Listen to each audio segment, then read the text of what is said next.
Big news coming out of the A-League today is that Besart Berisha is on his way out of the Raw and on his way to the victory at the end of the season. For more on this story, we're joined by former Socceroos keeper and Fox Sports commentator Mark Bosnich. Bozza, we spoke with Mike Mulvey earlier and he insists this won't prove disharmonious. Do you think it has the potential to be a distraction to the Raw campaign? Well, it depends how Besart goes about his work and the rest of the Raw players and, of course, Mike Mulvey. I don't think it will be. I think Besart Berisha's had a fantastic time at Brisbane Raw and he'll want to finish off making sure they win either the Premier's Plate or the actual final indeed. So it does depend on all those components, but like I said, knowing the people that I've just mentioned involved, I think they'll want to go out on a winning note. They're favourites to win the competition. There's no reason why they can't go out and win it. Do you feel it's overall a big blow for the Brisbane Raw for their future prospects?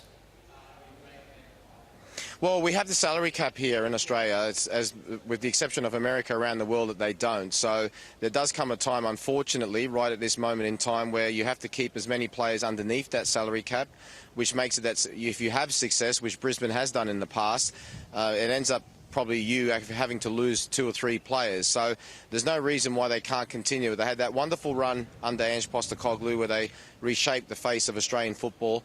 They went off a little bit last season, but people don't forget they were 1 game away from getting into the grand final. They've been phenomenal this season, and they've shown with Besart Berisha that they've been okay. So there's no reason why they can't continue that. Yeah, Mike Mulvey made a point of pointing out that Thomas Broich was their international marquee. Do you think perhaps the A-League needs to loosen the marquees and perhaps maybe even have 2? Is that something that they could look at?